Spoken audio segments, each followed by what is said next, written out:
નમસ્કાર વિદ્યાર્થી મિત્રો, આગળના વિડીયોની અંદર આપણે વાત કરી કે ઉત્સેચકો જે છે એ જૈવરાસાયણિક પ્રક્રિયાઓમાં ખૂબ જ અગત્યનો ભાગ ભજવે છે.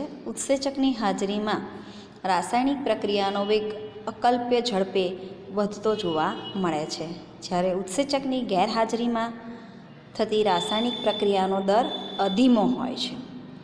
હવે આપણે અહીં આગળ જોઈશું તો ઉત્સેચકો દ્વારા ઊંચા દરથી રાસાયણિક રૂપાંતરણ કેવી રીતે થાય છે એની વાત કરવાની છે. તો અહીં આ નવો મુદ્દો છે 9.12 મુદ્દાનું નામ 9.12.2 પેજ નંબર 155. તો એના વિશે આપણે ભણીશું કે ઉત્સેચકો દ્વારા ઊંચા દરથી રાસાયણિક રૂપાંતરણ કેવી રીતે થાય.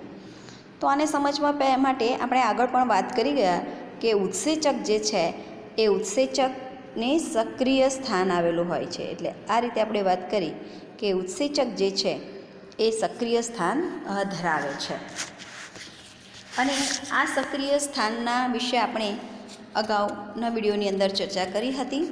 હવે રાસાયણિક કે ચયાપચયિક રૂપાંતરણો એ એક પ્રક્રિયા છે, અને જેમાં રસાયણનું નિપજમાં રૂપાંતર થાય છે. એટલે પ્રક્રિયા એટલે કે સબસ્ટ્રેટ, બરાબર, અંગ્રેજીમાં એને સબસ્ટ્રેટ કહેવાય. આ પ્રક્રિયક એનું નિપજમાં રૂપાંતર થાય પ્રોડક્ટમાં. તો જ્યારે ઉત્સેચક જે છે એન્ઝાઇમ એ સક્રિય સ્થાન યુક્ત એક ત્રિપરિમાણ સંરચના ધરાવતું પ્રોટીન છે. એટલે આપણે આગળ વાત કરી કે ઉત્સેચક જે છે એ તૃતીયક સંરચના ધરાવતું પ્રોટીન છે, અને જે પ્રક્રિયકને એટલે કે સબસ્ટ્રેટને નિપજમાં રૂપાંતર કરે છે. ઉત્સેચક જે છે એ ઉત્સેચકની મદદથી આ સબસ્ટ્રેટનું પ્રક્રિયકનું નિપજમાં રૂપાંતર થાય છે પ્રોડક્ટમાં. હવે પ્રક્રિયકનું નિપજમાં રૂપાંતર કરવા માટે અહીં જો દર્શાવ્યું છે કે S4 સબસ્ટ્રેટ એટલે કે પ્રક્રિયક અને P4 પ્રોડક્ટ એટલે કે નિપજ. પ્રક્રિયાર્થી જે છે એ ઉત્સેચકના સક્રિય સ્થાન જે તિરાડ કે ખાંચા કે ગૃહા સ્વરૂપે હોય છે તેની સાથે જોડાઈને તેને નિપજમાં રૂપાંતર કરે છે. સમજી લો કે આ જે છે એ ઉત્સેચક છે, આ મેં દોર્યું છે એ ઉત્સેચક છે, અને આ ઉત્સેચક સાથે અહીં પ્રક્રિયક જે છે એ જોડાઈ જાય છે. તો આ છે પ્રક્રિયક. એટલે આમ ઉત્સેચક જે છે એ પ્રક્રિયક સાથે જોડાઈને તેનું નિપજમાં રૂપાંતર કરે છે. પ્રક્રિયાથી સક્રિય સ્થાન તરફ પ્રસરણ પામે છે, અને આ પ્રકારે આવશ્યક ઉત્સેચક પ્રક્રિયાથી સંકુલનું નિર્માણ થાય છે. એટલે કે આ P4 ઉત્સેચક એન્ઝાઇમ, S4 સબસ્ટ્રેટ એટલે કે પ્રક્રિયક, આમ ઉત્સેચક, આ ઉત્સેચક અને આ પ્રક્રિયાથી એકબીજા સાથે જોડાય. બ્લેન્ક પેજ લઈ લઈએ. ઉત્સેચક એ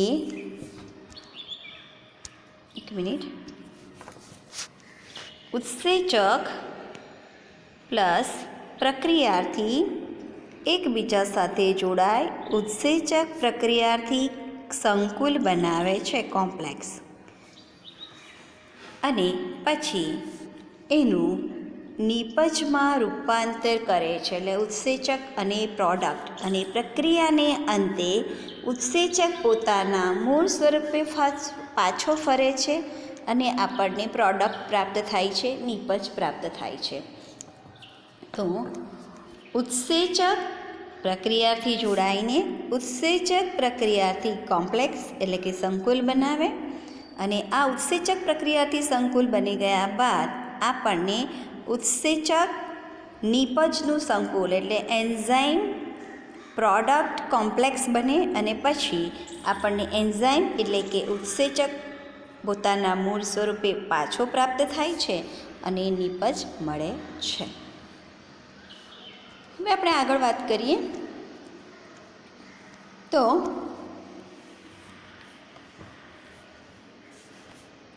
અહીંથી બાકી છે કે ભાઈ પ્રક્રિયાર્થી જે છે એ પ્રક્રિયાર્થી ઉત્સેચકના સક્રિય સ્થાન કે જે તિરાડ કે ખાંચા અથવા તો ગૃહા સ્વરૂપે હોય છે એની સાથે જોડાય છે. પ્રક્રિયાથી સક્રિય સ્થાન તરફ પ્રસરણ પામે છે અને આ પ્રકારે આવશ્યક ઉત્સેચક પ્રક્રિયાથી સંકુલ હમણાં દર્શાવ્યું તેમ ES કોમ્પ્લેક્સ મળે છે. E ફોર એન્ઝાઇમ ઉત્સેચકોને રજૂ કરે છે અને આ સંકુલનું નિર્માણ એ એક ક્ષણિક સમયની ઘટના છે.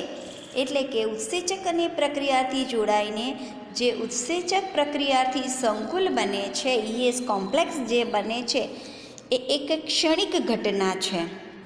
પ્રક્રિયાથી ઉત્સેચકના સક્રિય સ્થાન સાથે જોડાય તે દરમિયાન પ્રક્રિયાર્થીની નવી સંરચનાનું નિર્માણ થાય જેને સંક્રમણ અવસ્થા સંરચના કહેવાય અને તેના પછી તરત જ સ્વીકૃત બંધનું તૂટવું કે નિર્માણ પૂર્ણ થાય છે અને ત્યાર પછી સક્રિય સ્થાન પરથી નિપજ મુક્ત થાય છે.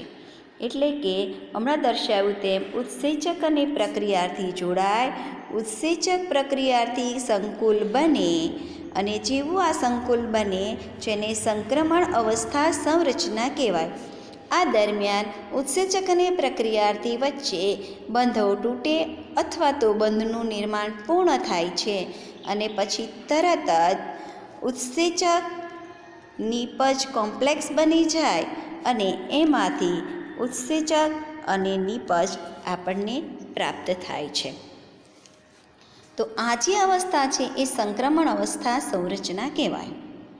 ફરી સમજો વિદ્યાર્થી મિત્રો, ઉત્સેચક અને પ્રક્રિયાથી જોડાય. હવે ઉત્સેચકનું જે સક્રિય સ્થાન છે તેની સાથે પ્રક્રિયક જોડાય.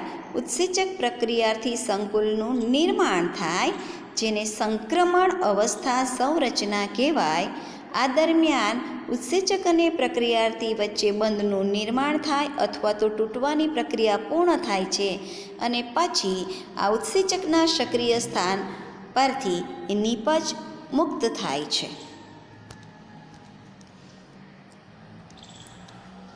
બીજા શબ્દોમાં કહીએ તો અહીં આકૃતિ નથી આપી. બીજા શબ્દોમાં કહીએ તો પ્રક્રિયાર્થીની સંરચના નિપજની સંરચનામાં ફેરવાય છે. એટલે કે પ્રક્રિયાર્થીનું નિપજમાં રૂપાંતરણ થાય છે. રૂપાંતરણનો આ પદ કથિત સંક્રમણ અવસ્થા દ્વારા થાય છે. સ્થાયી પ્રક્રિયક અને નિપજની વચ્ચે ઘણી બધી રૂપાંતરિત સંરચનાત્મક અવસ્થાઓ હોઈ શકે. આ વાક્યનો અર્થ એ છે કે બનતી બધી મધ્યવર્તી સંરચનાત્મક અવસ્થા અસ્થાયી હોય છે. સ્થાયિત્વનો સંબંધ અણુની ઊર્જા અવસ્થા કે સંરચના સાથે જોડાયેલો હોય છે.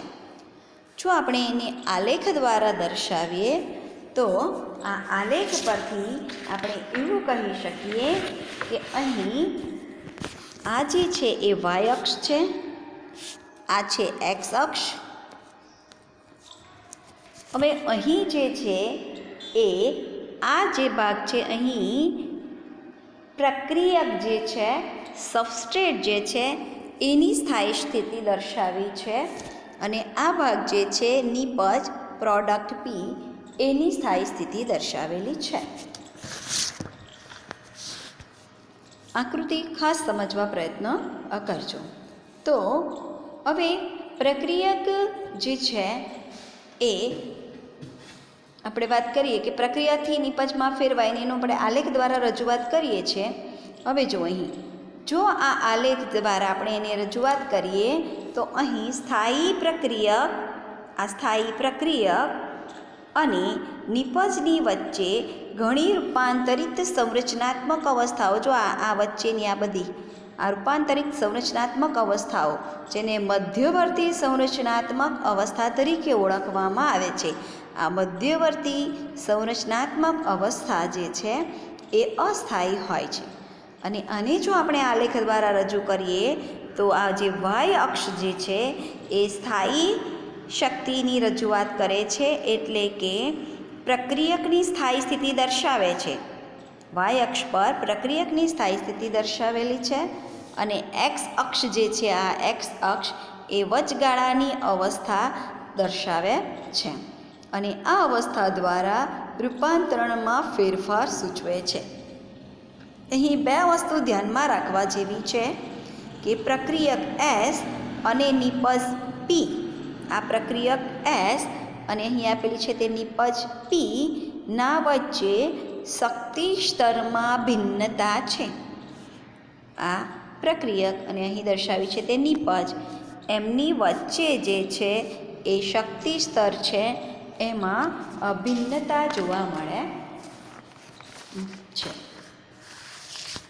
હવે આગળ વાત કરીએ કે જો નિપજ પ્રક્રિયાર્થી કરતાં, આ જે નિપજ જે છે એ પ્રક્રિયાર્થી એસ કરતાં નીચલા સ્તરનો હોય તો પ્રક્રિયા બાહ્ય ઉષ્મીય કહેવાય.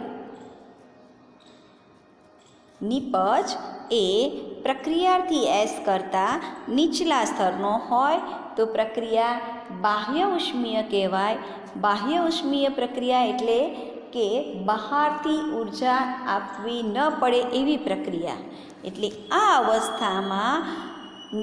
અવસ્થામાં જ નિપજ નિર્માણ માટે શક્તિ જરૂરી નથી. અહીં નિપજના નિર્માણ માટે શક્તિની આવશ્યકતા નથી. જો ફરી સમજો, જો નિપજ પી કરતાં નિપજ પ્રક્રિયાર્થી કરતાં નીચલા સ્તરનું હોય, એટલે નિપજ જે છે પ્રોડક્ટ એ નીચલા સ્તરની હોય તો પ્રક્રિયા માટે કોઈ શક્તિની આવશ્યકતા રહેતી નથી અને આવી પ્રક્રિયા બાહ્ય ઉષ્મીય પ્રક્રિયા તરીકે ઓળખાય છે. પ્રક્રિયા ઉર્જા ત્યાગી કે સતત ચાલતી હોય કે ઉર્જાગ્રાહી હોય તો પણ પ્રક્રિયક ખૂબ ઊંચા શક્તિ સ્તરમાંથી પસાર થવું પડે છે.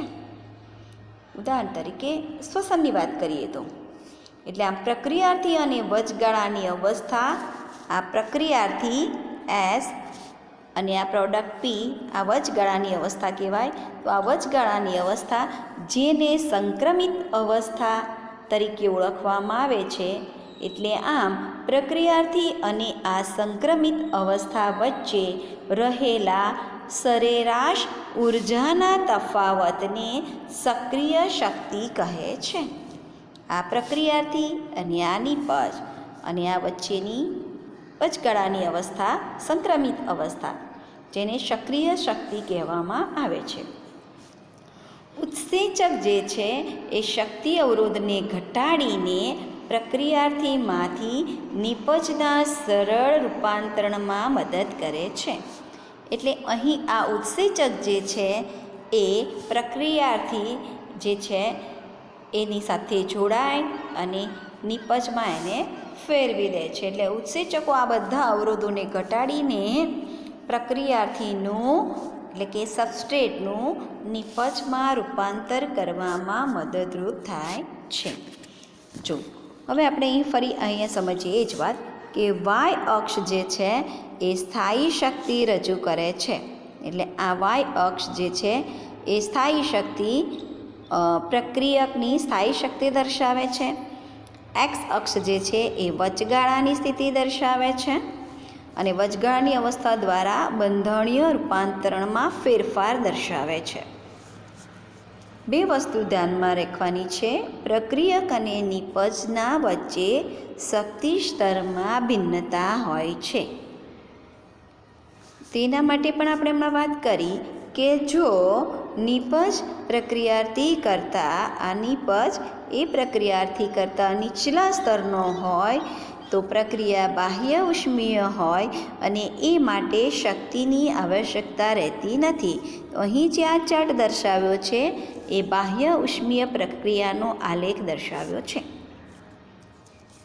આમ છતાં બાહ્ય ઉષ્મીય પ્રક્રિયા કે સ્વયં પરિવર્તિત પ્રક્રિયા અથવા અંતઃ ઉષ્મીય કે શક્તિ આવશ્યક પ્રક્રિયાઓમાં પ્રક્રિયાર્થીને ઉચ્ચ શક્તિ અવસ્થા કે વચગાળાની અવસ્થામાંથી પસાર થવું પડે છે.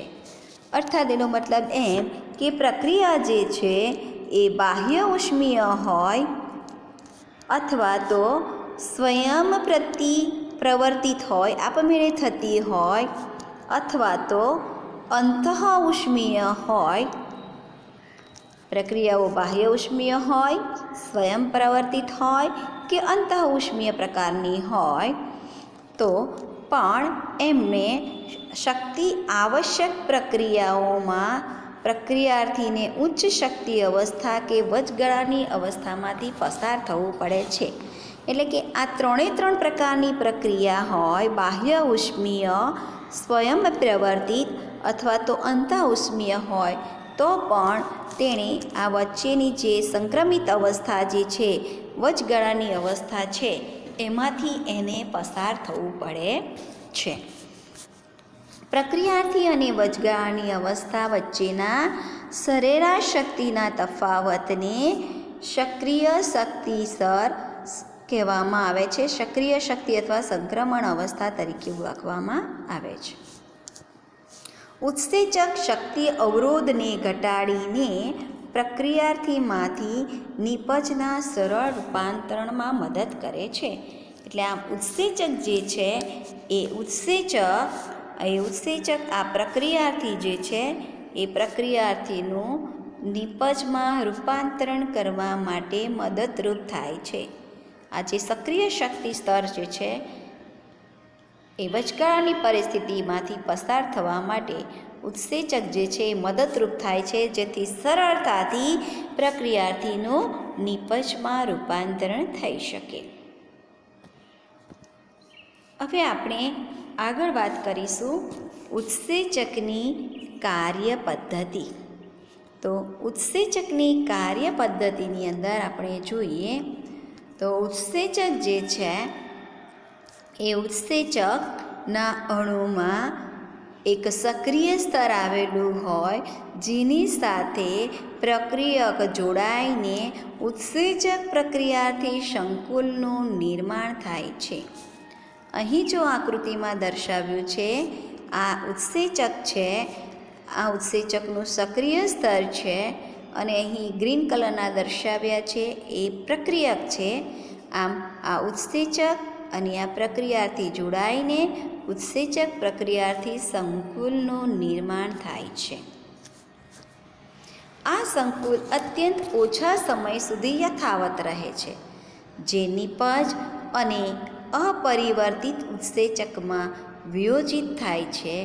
તેની પહેલાં મધ્યવર્તી સંરચના ઉત્સેચક નિપજ સંકુલનું નિર્માણ થાય છે. આપણે આગળ વાત કરી તે જ અહીં આકૃતિ દ્વારા જો દર્શાવ્યું છે કે આ ઉત્સેચક છે, આ ઉત્સેચકનું સક્રિય સ્થાન છે. અહીં ઉત્સેચકનું સક્રિય સ્થાન આ ગ્રીન કલરનું દર્શાવ્યું છે સબસ્ટ્રેટ પ્રક્રિયાર્થી. આમ ઉત્સેચક અને પ્રક્રિયાર્થી જોડાય, ઉત્સેચક પ્રક્રિયાર્થી સંકુલ, એન્ઝાઇમ સબસ્ટ્રેટ કોમ્પ્લેક્સનું નિર્માણ થાય. હવે આ ઉત્સેચક પ્રક્રિયાથી સંકુલ જે છે એ ક્ષણિક સમય માટે જ રહે છે. ત્યારબાદ ઉત્સેચક જે છે એ ઉત્સેચક પ્રક્રિયાથી સંકુલ તરત જ ઉત્સેચક નિપજ સંકુલમાં એન્ઝાઇમ પ્રોડક્ટ કોમ્પ્લેક્સ, બરાબર, આ એન્ઝાઇમ અને આ પ્રોડક્ટ એટલે આ એન્ઝાઇમ પ્રોડક્ટ ઇપી એન્ઝાઇમ પ્રોડક્ટ કોમ્પ્લેક્સનું નિર્માણ કરે છે. અને પ્રક્રિયાને અંતે ઉત્સેચક આપણને મૂળ સ્વરૂપે પાછા પ્રાપ્ત થાય છે અને પ્રોડક્ટ મળે છે, નિપજ પ્રાપ્ત થાય છે. એટલે ઉત્સેચક પ્રક્રિયાથી સંકુલનું નિર્માણ થવું તે ઉદ્દીપન માટે અત્યંત આવશ્યક છે. અહીં જો દર્શાવ ઉત્સેચક અને પ્રક્રિયાર્થી E+S ઉત્સેચક પ્રક્રિયાર્થી સંકુલ બનાવે છે, પછી તરત જ તેનું ઉત્સેચક પ્રક્રિયાર્થી સંકુલમાં ઉત્સેચક નિપજ EP એન્ઝાઇમ પ્રોડક્ટ સંકુલમાં રૂપાંતરણ થાય. પ્રક્રિયાની અંતે ઉત્સેચક મૂળ સ્વરૂપે પાછો ફરે અને P4 પ્રોડક્ટ નિપજ આપણને પ્રાપ્ત થાય. તો આમ ઉત્સેચક ક્રિયાના ઉત્પ્રેરક ચક્રને આપણે આ ચરણોમાં દર્શાવી શકાય. નીચેના ચરણોમાં પહેલું છે કે સૌ પ્રથમ પ્રક્રિયક જે છે એ ઉત્સેચકના સક્રિય સ્થાન સાથે જોડાય છે. સૌ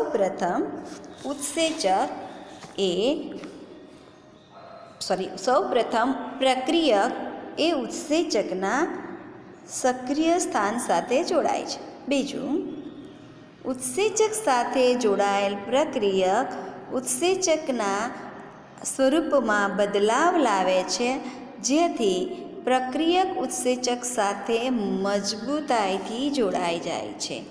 જો અહીં આકૃતિમાં દોર્યું છે કે સૌ પ્રથમ આ ઉત્સેચક અને આ પ્રક્રિયાર્થી બરાબર આ પ્રક્રિયાર્થી S જોડાઈ જાય છે અને એ ઉત્સેચકનું સક્રિય સ્થાન જે છે એ હવે પ્રક્રિયકના ગાઢ સંપર્કમાં આવે છે અને જેના પરિણામ સ્વરૂપે પ્રક્રિયકના રાસાયણિક બંધ તૂટે. આ પ્રક્રિયકના રાસાયણિક બંધ તૂટે અને નવા ઉત્સેચક નિપજ સંકુલનું નિર્માણ થાય છે. ઉત્સેચક જે છે એ નિપજને મુક્ત કરે છે. મુક્ત થયેલ ઉત્સેચક પછી અન્ય પ્રક્રિયક સાથે જોડાવા માટે તૈયાર થઈ જાય છે અને આ રીતે ફરી પુનઃ ઉત્સેચક ચક્રની શરૂઆત થાય છે. એટલે આમ આ ચક્ર જે છે એ ચાલ્યા કરે છે કે આ ઉત્સેચક ફરી પાછો કોઈ બીજા પ્રક્રિયક સાથે જોડાશે અને ફરી પાછી પુનઃ ઉત્સેચક ચક્રની શરૂઆત થાય. એટલે આમ એકચ્યુઅલી એને જો આપણે દર્શાવવું હોય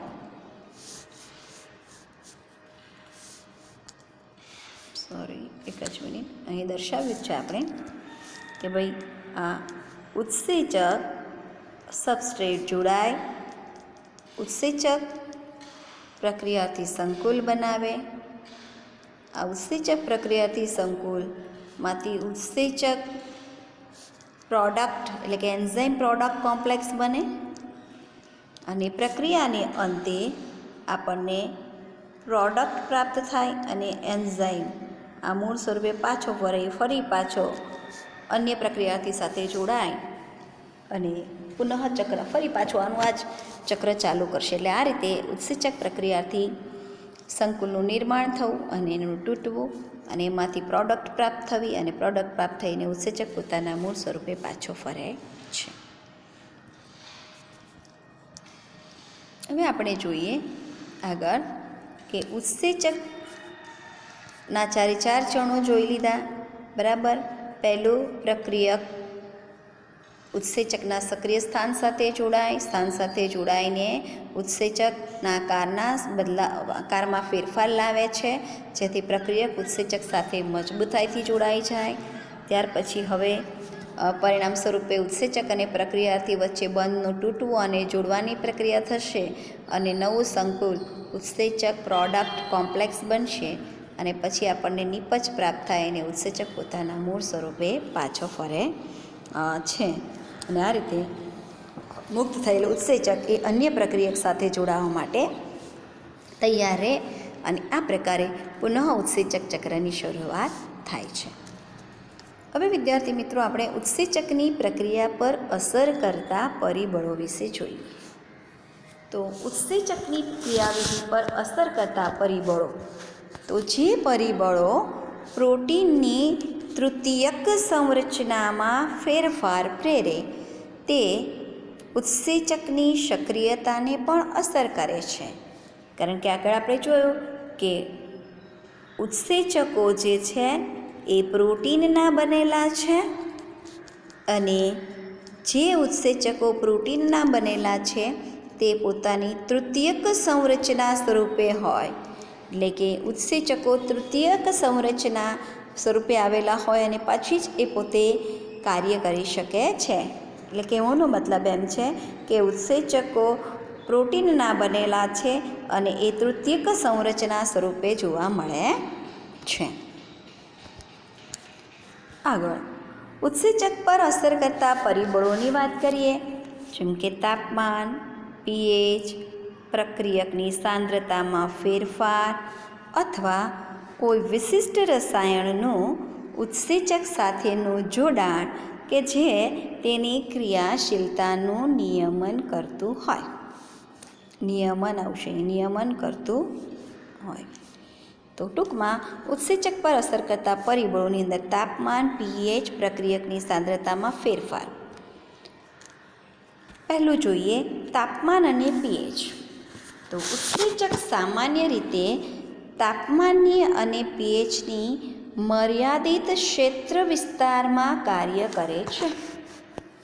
એટલે કે દરેક ઉત્સેચકની મહત્તમ ક્રિયાશીલતા એ એક ચોક્કસ તાપમાન અને pHના આધારે થાય છે, જેને ઉત્સેચકનું ઇષ્ટતમ તાપમાન અને ઇષ્ટતમ pH તરીકે ઓળખવામાં આવે છે. આ ઇષ્ટતમ તાપમાનથી અથવા ઇષ્ટતમ માપથી ઉપર કે નીચે ઉત્સેચકની ક્રિયાશીલતામાં ઘટાડો થાય છે. ઉદાહરણ તરીકે આપણા પાચન ક્રિયાની વાત કરીએ તો જઠરની અંદર પાચન ક્રિયા થાય ત્યારે જઠરની અંદર જઠર રસ એસિડિક હોય, એટલે ત્યાં જે કાર્ય કરતા ઉત્સેચકો જે છે એ એસિડિક માધ્યમમાં કાર્ય કરતા હોય. સ્વાદુપિંડમાં આવે ત્યારે સ્વાદુરસ આલ્કલીય હોય, બેઝિક માધ્યમ જોઈએ, એટલે ત્યારે જે સ્વાદુપિંડમાં પાચનની ક્રિયા માટે કાર્ય કરતા ઉત્સેચકો એ બેઝિક માધ્યમમાં ક્રિયાશીલ હોય છે. pHની વાત કરીએ તો એટલે આમ જો pH જે છે એ ચોક્કસ pH પર ચોક્કસ ઉત્સેચકો કાર્ય કરતા હોય, તે જ રીતે ચોક્કસ તાપમાને ચોક્કસ ઉત્સેચકો કાર્ય કરતા હોય છે. જો નીચું તાપમાન જે છે એ નીચું તાપમાન ઉત્સેચકની ક્રિયાશીલતાને નષ્ટ કરી દે છે. ઉદાહરણ તરીકે આપણે વાત કરીએ તો આપણા બોડીનું ટેમ્પરેચર 37 ડિગ્રી સેન્ટીગ્રેડ ±1, તો 37 ડિગ્રી સેન્ટીગ્રેડ તાપમાને આપણા શરીરની અંદર ઉત્સેચકો કાર્ય કરે છે. હવે આની કરતાં જો 10 ડિગ્રી સેન્ટીગ્રેડ તાપમાન ઓછું કરી દેવામાં આવે તો ઉત્સેચકો પોતાની ક્રિયાશીલતા ગુમાવી દે છે, નિષ્ક્રિય થઈ જાય છે. એ જ રીતે જો 10 સેન્ટીગ્રેડ તાપમાન વધુ થઈ જાય તો ઉત્સેચકો આપણા ઊંચા તાપમાનને કારણે ઉત્સેચકો પોતાની ક્રિયાશીલતા ગુમાવે છે. ઊંચા તાપમાને ગરમીથી ઉત્સેચક કે જે પ્રોટીનના બનેલા છે તે વિનિસર્ગીકરણ પામે છે અને પોતાની ક્રિયાશીલતા ગુમાવે છે. એટલે ઊંચું તાપમાન અને નીચું તાપમાન બંને ઉત્સેચક માટે માફક આવતું નથી. ઉત્સેચક ચોક્કસ તાપમાને જ ક્રિયાશીલ હોય છે. એટલે આમ ઉત્સેચક જે છે એ ચોક્કસ pH અને ચોક્કસ તાપમાન જે છે તેના પર જ કાર્ય કરતા હોય છે. નીચું તાપમાન ઉત્સેચકની ક્રિયાશીલતાને નિષ્ક્રિય કરે છે અને ઊંચું તાપમાન પણ ઉત્સેચકની ક્રિયાશીલતાને નષ્ટ કરી દે છે, કારણ કે ગરમીથી ઉત્સેચક પ્રોટીનના બનેલા હોવાને કારણે વિનિસર્ગીકરણ પામે છે. હવે વાત કરીએ પ્રક્રિયકની સાંદ્રતા. તો પ્રક્રિયકની સાંદ્રતામાં વધારો થવાની સાથે સાથે સૌપ્રથમ ઉત્સેચકનો પ્રક્રિયા વેગ વધે છે. બરાબર, પ્રક્રિયકની સાંદ્રતામાં વધારો એટલે કે ઉત્સેચક જે છે એ ઉત્સેચક અને આ પ્રક્રિયાથી, બરાબર, તો પ્રક્રિયાર્થીની સાંદ્રતા પ્રક્રિયક જે છે પ્રક્રિયાર્થી અથવા તો પ્રક્રિયકની સાંદ્રતામાં વધારો કરવાથી ઉત્સેચકીય પ્રક્રિયાનો વેગ વધે છે. પ્રક્રિયા તેના મહત્તમ પ્રક્રિયા વેગને પ્રાપ્ત કર્યા પછી એક વખત ઉત્સેચક પ્રક્રિયાથી સંકુલ બની ગયા પછી તમે પ્રક્રિયક ઉમેરતા જ જાઓ, બરાબર, એટલે કે પ્રક્રિયકની સાંદ્રતામાં વધારો કરતા જાઓ તો પણ તેમાં વધારો થતો નથી. એટલે એક વખત ઉત્સેચક પ્રક્રિયાર્થી સંકુલ બની જાય ત્યાર પછી પ્રક્રિયાર્થીની સાંદ્રતામાં વધારો કરવા છતાં પણ ઉત્સેચકની પ્રક્રિયામાં વધારો થતો નથી, એટલે કે પ્રક્રિયાનો વેગ વધતો નથી. અહીં આપ્યું જ છે જો કે પ્રક્રિયાર્થીની સાંદ્રતાના ફેરફારનો ઉત્સેચકની સક્રિયતા પર પ્રભાવ. બરાબર, અહીં જો કે ભાઈ વાય અક્ષ પર પ્રક્રિયાનો વેગ આપેલો છે અને અહીં જે છે એની ઝડપ આપેલી છે, એટલે સબસ્ટ્રેટ. બરાબર, તમે એક વખત પ્રક્રિયાર્થી ઉત્સેચક સંકુલ બની ગયા પછી જો તમે પાછો પ્રક્રિયાર્થી એડ કરો તો એની સાંદ્રતામાં પ્રક્રિયાર્થીની સાંદ્રતામાં વધારો કરવા છતાં પણ પ્રક્રિયાનો વેગ વધતો નથી. એવું એટલા માટે થાય છે કે ઉત્સેચકના અણુઓની સંખ્યા પ્રક્રિયકના અણુઓથી ઓછી હોય અને પ્રક્રિયકના અણુઓ દ્વારા ઉત્સેચક સંતૃપ્ત થયા પછી ઉત્સેચકનો કોઈ પણ અણુ પ્રક્રિયકના વધારાના અણુઓ સાથે જોડાવા માટે મુક્ત રહેતો નથી, એટલે પ્રક્રિયકની સાંદ્રતામાં વધારો કરવા છતાં પણ પ્રક્રિયાનો વેગ વધતો નથી. કોઈપણ ઉત્સેચકની ક્રિયાશીલતા માટે એક અગત્યનું બીજું પરિબળ છે વિશિષ્ટ રસાયણો. બરાબર, પહેલું આપણે જોયું pH અને તાપમાન, બીજું પ્રક્રિયકની સાંદ્રતા. હવે વિશિષ્ટ રસાયણો, તો કોઈ પણ ઉત્સેચકની ક્રિયાશીલતા જે છે એ ક્રિયાશીલતા વિશિષ્ટ રસાયણો કે જે ઉત્સેચક સાથે જોડાય છે તેની હાજરીમાં સંવેદનશીલ હોય છે. જ્યારે કોઈ રસાયણ ઉત્સેચક સાથે જોડાય અને તેની પ્રક્રિયાને અટકાવી દે તો તેને અવરોધન અને તે રસાયણને અવરોધક કહે છે. આપણે ઉદાહરણ તરીકે અહીં સમજીએ કે જ્યારે અવરોધક તેની આણ્વિક સંરચનામાં પ્રક્રિયાર્થી સાથે સમાનતા ધરાવે છે અને ઉત્સેચકની ક્રિયાશીલતાને અવરોધે છે તો તેને પ્રતિસ્પર્ધી અવરોધક કહેવાય. જો અહીં આકૃતિમાં વિદ્યાર્થી મિત્રો આ ઉત્સેચક દર્શાવ્યો છે, અહીં આ સબસ્ટ્રેટ છે અને એના જેવું જ બંધારણ ધરાવતો આ અવરોધક છે. તો અહીં જે પ્રક્રિયાર્થી અને આ જે અવરોધક છે એ બંનેની સંરચના સરખી છે, એટલે અહીં જ્યારે આ ઉત્સેચક જે છે એ ઉત્સેચકના સક્રિય સ્થાન સાથે આ પ્રક્રિયાર્થી જોડાય તે પહેલાં અહીં અવરોધક જોડાઈ ગયો. ખ્યાલ આવે છે કે આ ઉત્સેચક છે, આ પ્રક્રિયાર્થી છે અને આ અવરોધક છે. આ પ્રક્રિયાર્થી અને આ અવરોધક બંનેની રચના સરખી છે, પરિણામે અહીં ઉત્સેચક સાથે પ્રક્રિયાથી જોડાતા પહેલાં આ અવરોધક જોડાઈ ગયો, એટલે હવે ઉત્સેચક પ્રક્રિયાથી સંકુલ બનતું નથી અને પ્રક્રિયા જે છે એ પ્રક્રિયાથી જે છે એનું નિપજમાં રૂપાંતર થતું નથી, એટલે અહીં પ્રક્રિયા થશે નહીં. એ જો આપ્યું છે કે અવરોધકની પ્રક્રિયાથી સાથે ગાઢ સંરચનાત્મક સમાનતાના ફળ સ્વરૂપે, એટલે કે પ્રક્રિયાર્થી અને અવરોધકની સંરચના એક સરખી હોવાને કારણે પ્રક્રિયાર્થી દ્વારા ઉત્સેચકના પ્રક્રિયાર્થી જોડાણ સ્થાન સાથે જોડાઈને પ્રતિસ્પર્ધા કરે છે. એટલે કે ઉત્સેચક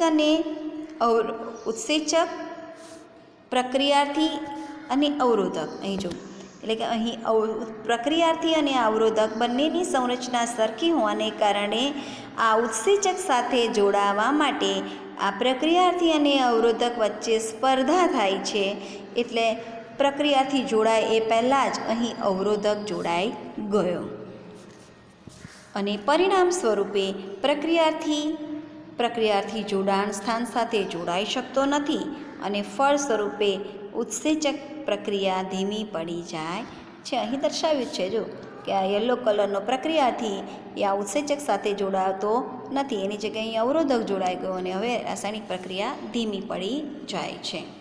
એટલે આમ કેટલાક રસાયણો જે છે એ રસાયણો અવરોધક તરીકે વર્તે છે. ઉદાહરણ તરીકે અહીં દર્શાવ્યું છે કે સક્સિનિક ડિહાઇડ્રોજિનેઝનો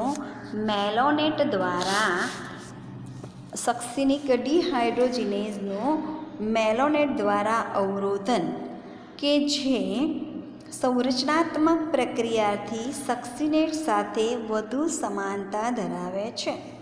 અને આવા પ્રતિસ્પર્ધી અવરોધકોનો ઉપયોગ જે છે એ બેક્ટેરિયલ રોગકારકોને નિયંત્રિત કરવા માટે થાય છે. ફોર એક્ઝામ્પલ, અહીં આ જ આકૃતિ લઈ લઈએ કે ઉદાહરણ તરીકે આ જે ઉત્સેચક જે છે અહીં દર્શાવ્યો છે, આ ઉત્સેચક સક્સિનેટ ડિહાઇડ્રોજિનેઝ છે, બરાબર.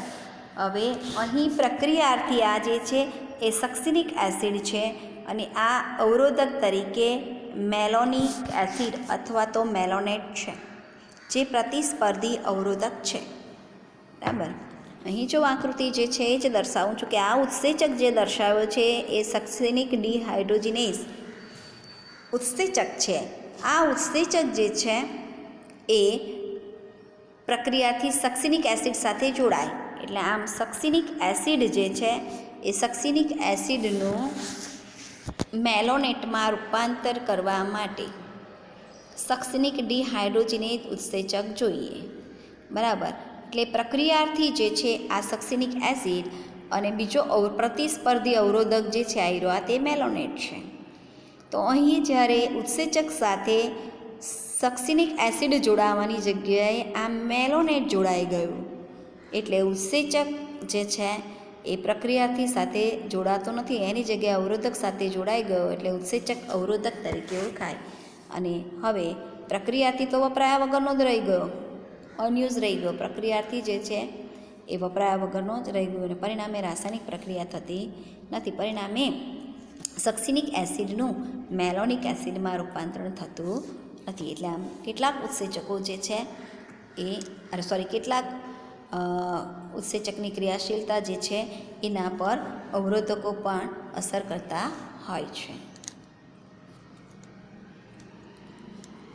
હવે આવું લખ્યું છે કે આવા પ્રતિસ્પર્ધી અવરોધકોનો ઉપયોગ બેક્ટેરિયલ રોગકારકોને નિયંત્રિત કરવા માટે થાય છે.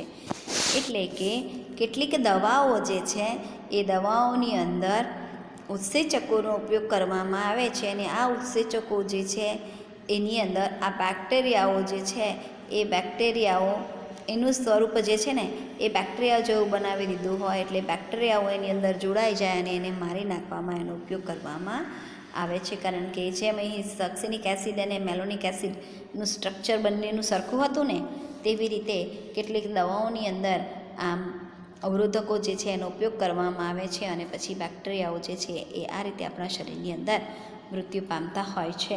એટલે પ્રતિસ્પર્ધી અવરોધકોનો ઉપયોગ બેક્ટેરિયાઓને મારવા માટે દવાની અંદર કરવામાં આવે છે. હવે આગળ આપણે જોઈશું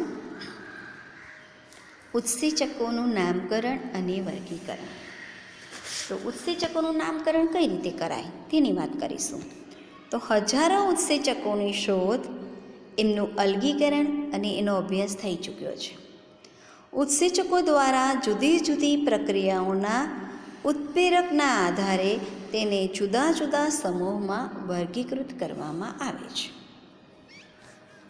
ઉત્સેચકને 6 વર્ગોમાં તથા પ્રત્યેક વર્ગને 4 થી 13 ઉપવર્ગોમાં વર્ગીકૃત કરવામાં આવ્યા છે. ઉત્સેચકને 6 વર્ગમાં અને એના પ્રત્યેક વર્ગને 4 થી 13 ઉપવર્ગમાં વર્ગીકૃત કરવામાં આવેલા છે, જેનું નામકરણ 4 અક્ષરીય સંખ્યા પર આધારિત છે. એઝિસ, કોઈપણ ઉત્સેચક છે એની પાછળ એઝિસ, ASES, એઝિસ 4 અક્ષરો લગાવવામાં આવે છે, એટલે 4 અક્ષરીય સંખ્યા પર આધારિત છે. ઉદાહરણ તરીકે ઓક્સિડેશન અને રિડક્શનની પ્રક્રિયા સાથે સંકળાયેલા હોય તો ઓક્સિડો રિડક્ટેઝિસ, એઝિસ લાગ્યું ને પાછળ, ડિહાઇડ્રોજિનેઝિસ એટલે કે જળ વિભાજનની ક્રિયા સાથે સંકળાયેલા હોય તો ડિહાઇડ્રોજિનેઝિસ, પહેલો પ્રકાર જોઈએ આપણે ઓક્સિડો રિડક્ટેઝિસ અથવા તો ડિહાઇડ્રોજિનેઝિસ. ઉત્સેચક કે જે બે પ્રક્રિયકો એસ અને એસ ડેશ વચ્ચે ઓક્સિડો રિડક્શનને ઉત્પ્રેરિત કરે છે. જો અહીં દર્શાવ્યું છે કે એક પ્રક્રિયક એસ છે પ્રક્રિયાથી અને બીજો પ્રક્રિયાથી એસ ડેશ છે. બરાબર. અહીં ઓક્સિડો રિડક્ટેઝિસ ઉત્સેચક આ ઓક્સિડો રિડક્ટેઝિસ ઉત્સેચકની મદદથી એસ પ્રક્રિયાથી જે છે એ ઓક્સિડાઇઝ થઈ જશે અને એસ ડેશ પ્રક્રિયાથી એ રિડ્યુસ થઈ જશે. એટલે કે ઓક્સિડેશન એટલે કે ઇલેક્ટ્રોન દૂર કરે, ઓક્સિજનનો ઉમેરો કરે. બરાબર. અને રિડક્શન એટલે કે ઇલેક્ટ્રોન ઉમેરે, હાઇડ્રોજન ઉમેરે. તો એના માટે આપણે આગળ પ્રક્રિયા જોઈશું. ઓક્સિડેટિવ ફોસ્ફોરાયલેશનની અંદર NADનું NADH2માં રૂપાંતર થાય, ઓક્સિડેશન અને રિડક્શન બંને પ્રક્રિયા થાય. બરાબર. એટલે અહીં ડિહાઇડ્રોજિનેઝ એટલે હાઇડ્રોજન દૂર થાય એટલે NAD જે છે એ NADH2માં ફેરવાય અને ઓક્સિડેશનની પ્રક્રિયા થાય એટલે ઓક્સિજન ઉમેરાય. તો એ આપણે આગળ જોઈશું. મતલબમાં કહેવાનો મતલબ એવો છે કે ઓક્સિડેશન અને રિડક્શનની પ્રક્રિયા સાથે સંકળાયેલા અમુક ઉત્સેચકનું નામકરણ તે જે પ્રકારની પ્રક્રિયા સાથે સંકળાયેલા હોય એની પાછળ એઝિસ લગાવીને થાય છે. જો ઓક્સિડો રિડક્ટેઝિસ એટલે કે ઓક્સિડેશન અને રિડક્શનની પ્રક્રિયા સાથે સંકળાયેલા છે એટલે એને ઓક્સિડો રિડક્ટેઝિસ. એટલે અહીં બે પ્રક્રિયાથી એક એસ અને બીજું એસ ડેશ. બરાબર.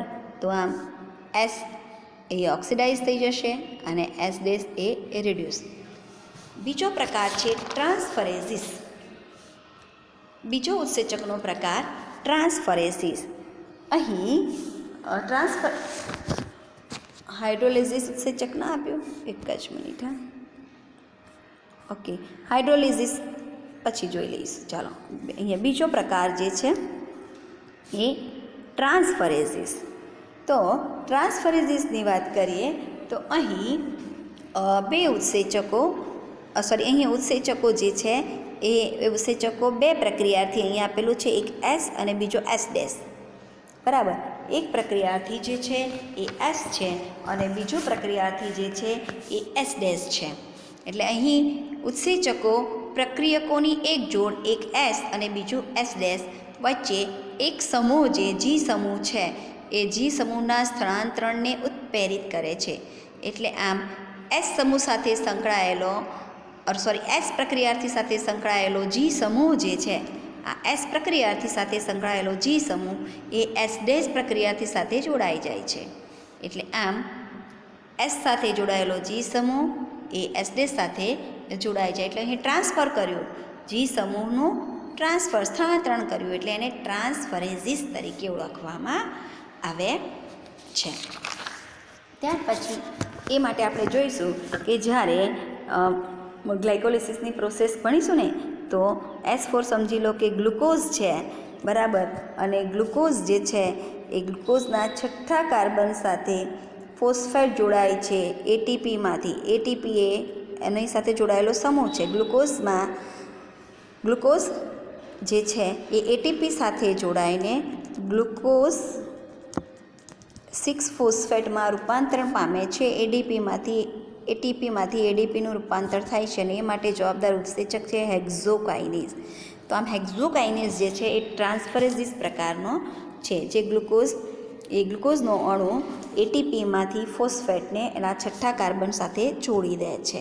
હેક્ઝોકાઇનેઝ ઉત્સેચક એ ગ્લુકોઝ 6 ફોસ્ફેટ બનાવે છે, ગ્લુકોઝ 6 ફોસ્ફેટમાં રૂપાંતર કરે છે.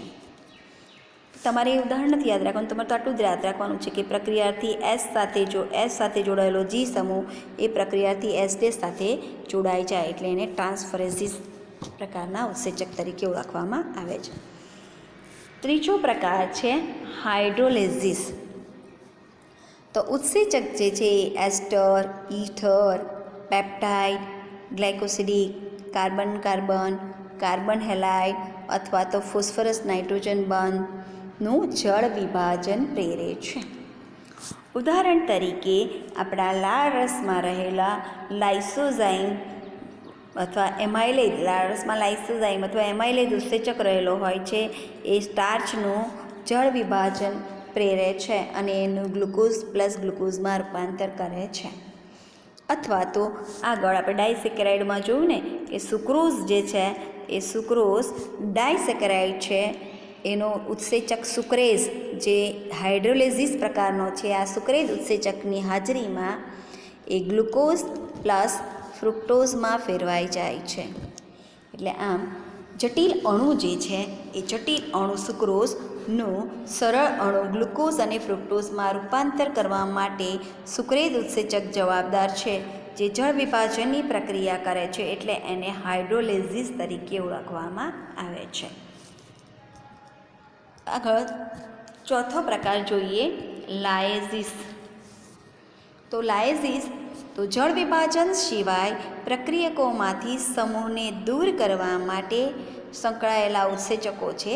લાયેઝિસ પ્રકારના ઉત્સેચકો એ જળ વિભાજનની ક્રિયા નથી કરતા, પણ એ સિવાય પણ એ પ્રક્રિયકમાંથી સમૂહને દૂર કરે છે અને પ્રક્રિયાના ફળ સ્વરૂપે દ્વિબંધનું નિર્માણ કરે છે. અહીં જો બે પ્રક્રિયકો છે, સી અને સી. આ બે પ્રક્રિયકો છે અને એ બે અલગ અલગ સમૂહ એક્સ અને વાય ધરાવે છે. એક પ્રક્રિયક સી એ એક્સ સમૂહ ધરાવે છે અને બીજો પ્રક્રિયક સી એ વાય સમૂહ ધરાવે છે. આમ એક્સ અને વાય સમૂહ જે છે હવે એ દૂર થઈ ગયા. બંને પ્રક્રિયકોમાંથી એક્સ અને વાય સમૂહ દૂર થઈ ગયા અને બંને પ્રક્રિયક અહીં દ્વિબંધી જોડાઈ ગયા, સી ડબલ બોન્ડ સી. બરાબર. તો આ પ્રકારના ઉત્સેચકો જે છે એ આ પ્રકારના ઉત્સેચકોનું કામ જે છે એ મોટા અણુઓનું વિખંડન નાના એકમોમાં કરવાનું છે. અહીં H2O ઉમેરવા પડતા નથી, જળ વિભાજન કરવું પડતું નથી. ઉદાહરણ તરીકે આપણે ભણીશું ફ્રુક્ટોઝ 1,6 બાયફોસ્ફેટનું ફ્રુક્ટોઝ 1,6 બાયફોસ્ફેટ ગ્લાયકોલિસિસની પ્રક્રિયાની અંદર જોઈશું. ફ્રુક્ટોઝ 1,6 બાયફોસ્ફેટ જે 6 કાર્બનનો બનેલો છે, એમાંથી 3 કાર્બનના 2 અણુ ડાયહાઇડ્રોક્સી એસિટોન ફોસ્ફેટ પ્લસ ફોસ્ફોગ્લિસરાલ્ડિહાઇડ PgAl બને છે. બરાબર. તો આમ લાયેઝિસ જે છે એમાં H2O ઉમેરવા પડતા નથી. બરાબર. બે પ્રક્રિયકો અલગ અલગ સમૂહો ધરાવે છે અને આ એક્સ અને વાય સમૂહ દૂર થઈ જાય છે અને બંને પ્રક્રિયકો દ્વિબંધી જોડાઈ જાય છે. આગળ વાત કરીશું આઇસોમરેઝિસ. પાંચમો પ્રકાર છે આઇસોમરેઝિસ. તો એવા બધા જ ઉત્સેચકો કે જે પ્રકાશીય, ભૌમિતિક અથવા બંધારણીય સમઘટકોના આંતર રૂપાંતરોને ઉત્પ્રેરિત કરે છે. બરાબર. આ પ્રક્રિયાથીના અણુઓની અહીં જે આઇસોમરેઝિસ ઉત્સેચકો જે છે એ પ્રક્રિયાર્થીના અણુઓની ગોઠવણી કે રચનામાં જ માત્ર ફેરફાર કરે છે. પરમાણુઓના સ્થળાંતરથી અણુનું નવું સ્વરૂપ બનાવે છે. એટલે કે આ એવા બધા ઉત્સેચકો કે જે પ્રકાશીય, ભૌમિતિક અથવા બંધારણીય સમઘટકોના આંતર રૂપાંતરોને ઉત્પ્રેરિત કરે છે. એટલે કે પ્રક્રિયાર્થીઓના અણુઓમાં જ માત્ર અથવા તેની ગોઠવણીમાં અથવા તેની રચનામાં જ માત્ર ફેરફાર કરે છે અને પરમાણુઓના સ્થળાંતરણથી નવું સ્વરૂપ બનાવે છે. આપણે ગ્લાયકોલિસિસમાં જોઈશું ગ્લુકોઝ 6 ફોસ્ફેટ જે છે એનું ફ્રુક્ટોઝ 6 ફોસ્ફેટમાં રૂપાંતર થાય. માત્ર ને માત્ર ગ્લુકોઝમાંથી ફ્રુક્ટોઝ. બરાબર. ગ્લુકોઝ ગેલેક્ટોન અને ફ્રુક્ટોઝ બંને હેક્ઝો શર્કરા છે અને બંને 6 કાર્બનના જ છે. એટલે માત્ર એમના અણુઓની રચનામાં, પરમાણુઓની રચનામાં જ ફેરફાર થાય અને એ માટે જવાબદાર ઉત્સેચક ફ્રુક્ટોઝ આઇસોમરેઝ. ફ્રુક્ટોઝ આઇસોમરેઝ આ ઉત્સેચક એ ગ્લુકોઝ 6 ફોસ્ફેટનું ફ્રુક્ટોઝ 6 ફોસ્ફેટમાં રૂપાંતર કરે છે. અને છઠ્ઠો પ્રકાર છે લિગેઝિસ. તો ઉત્સેચક કે જે બે રસાયણોને પરસ્પર જોડવાનું કામ કરે, એના જોડાણ માટે ઉત્પ્રેરિત કરે છે. જેમ કે carbon oxygen, carbon sulphur, carbon nitrogen, phosphorus oxygen વગેરે બંધોનું નિર્માણ સાથે સંકળાયેલા ઉત્સેચકો. ઉદાહરણ તરીકે આપણે આગળ ભણીશું કે એસિટિક એસિડ TCA ચક્રમાં એ એટીપી અને કોએન્ઝાઇમ એ સાથે જોડાઈને એસિટાઇલ કોએન્ઝાઇમ એ બનાવે છે અને એસિટાઇલ કોએન્ઝાઇમ એ સિન્થેટેઝ નામનો ઉત્સેચક કે જે લિગેઝિસ પ્રકારનો છે, જે બે રસાયણોને જોડવાનું કામ કરે છે. એસિટિક એસિડ અને કોએન્ઝાઇમને જોડીને એસિટાઇલ કોએન્ઝાઇમ એ બનાવે છે. તો અહીં આપણે આ ઉત્સેચકોનું વર્ગીકરણ વિશે વાત કરી. હવે આપણે વાત કરીશું સહકારકો. તો સહકારકોના ઉદાહરણમાં આપણે જોઈએ કે ઉત્સેચક જે છે એ માત્ર પ્રોટીનના બનેલા હોય છે અને ઉત્સેચકના પ્રોટીનવાળો ભાગ કે જે એપોએન્ઝાઇમ છે. કેટલાક ઉત્સેચકોની અંદર કેટલાક બિન પ્રોટીન ઘટકો જે છે એ બિન પ્રોટીન ઘટકો પણ સહકારક તરીકે વર્તે છે. એટલે સહકારકો 3 પ્રકારના છે: પ્રોસ્થેટિક જૂથ, સહ ઉત્સેચક અને ધાતુ આયન. બરાબર. તો આમ સહકારકો જે છે એ સહકારકો વિશે હવે જોઈ જ લઈએ. વિડીયો લાંબો થઈ ગયો છે પણ વાંધો નહીં. તો એમાં પહેલું જોઈએ પ્રોસ્થેટિક સમૂહ. પહેલો પ્રકાર. તો પ્રોસ્થેટિક સમૂહ એ કાર્બનિક રસાયણો છે તે અન્ય સહકારકો જે છે એનાથી જુદા સ્વરૂપમાં જુદા હોય છે. તે એપોએન્ઝાઇમ સાથે પ્રબળ બંધથી જોડાયેલા હોય છે. ઉદાહરણ તરીકે આપણે લઈએ તો હાઇડ્રોજન પેરોક્સાઇડ H2O2 એ પેરોક્સાઇડેઝ કેટાલેઝ નામના ઉત્સેચકની મદદથી H2O અને O2માં રૂપાંતરિત થઈ જાય છે. તેમાં હિમ પ્રોસ્થેટિક સમૂહ હોય છે જે ઉત્સેચકની સક્રિયતા માટેનો એક ભાગ છે. એટલે આમ એ હાઇડ્રોજન પેરોક્સાઇડેઝ અને કેટાલેઝ આ બે ઉત્સેચકો જે છે એને પાણી અને ઓક્સિજનમાં ફેરવી દે છે. બીજું સહ ઉત્સેચક જે છે એ સહ ઉત્સેચક તરીકે કાર્બનિક રસાયણો આવેલા છે અને એ કાર્બનિક રસાયણો જે એપોએન્ઝાઇમ સાથેનું જોડાણ ક્ષણિક દર્શાવે છે અને જે સામાન્ય ઉત્પ્રેરણ દરમિયાન બને છે. સહ ઉત્સેચક વિવિધ ઉત્સેચકીય ઉત્પ્રેરિત પ્રક્રિયાઓમાં સહકારક તરીકે કાર્ય કરે છે. ઉદાહરણ તરીકે સહકારક તરીકે જોઈ લઈએ તો કેટલાક વિટામિન્સ હોય અથવા તો ઉદાહરણ જોઈ લઈએ નિકોટિનેમાઇન એડેનાઇન ડાયન્યુક્લિયોટાઇડ NAD અને NADP એ વિટામિન નિએસિન ધરાવે છે જે સહકારક તરીકે કાર્ય કરે છે. અને કેટલાક ધાતુ આયનોની વાત કરીએ તો ધાતુ આયનમાં જોઈએ તો ઘણા બધા ઉત્સેચકો જે છે એ ધાતુ આયનની હાજરીમાં ક્રિયાશીલ હોય છે અને એ સક્રિય સ્થાન પર પાર્શ્વીય શૃંખલા સાથે સહસંયોજક બંધ બનાવે છે અને એક જ સમયે એકથી વધુ સમન્વય સહસંયોજક બંધ વડે જોડાય છે. ઉદાહરણ તરીકે લઈએ તો પ્રોટીયોલાઇટિક ઉત્સેચક કાર્બોક્સીપેપ્ટિડેઝ સાથે ઝિંક સહકારક સ્વરૂપે જોડાયેલ હોય છે. એટલે કે પ્રોટીયોલાઇટિક ઉત્સેચક કાર્બોક્સીપેપ્ટિડેઝ સાથે ઝિંક એની હાજરીમાં હોય તો જ ઉત્સેચકીય પ્રક્રિયા જે છે એ ઝડપી બને છે. અને ઉત્સેચક પરથી જો સહકારકને અલગ કરવામાં આવે તો તેની ઉત્પ્રેરક ક્રિયાશીલતા સમાપ્ત થઈ જાય છે અને એનાથી સ્પષ્ટ થાય છે કે ઉત્સેચકની ઉત્પ્રેરક ક્રિયાશીલતા માટે સહકારક નિર્ણાયક ભૂમિકા ભજવે છે. કહેવાનો મતલબ એમ કે કેટલાક ઉત્સેચકો જે છે એ સહકારક અને સહ ઉત્સેચકની હાજરીમાં ક્રિયાશીલ બને છે. એટલે આમ આ પ્રકરણની અંદર આપણે ઉત્સેચકો, એની કાર્યપદ્ધતિ અને એના વર્ગીકરણ વિશે જોયું. ન સમજ પડે તો વિદ્યાર્થી મિત્રો ફોન દ્વારા પૂછી શકો છો. આવજો.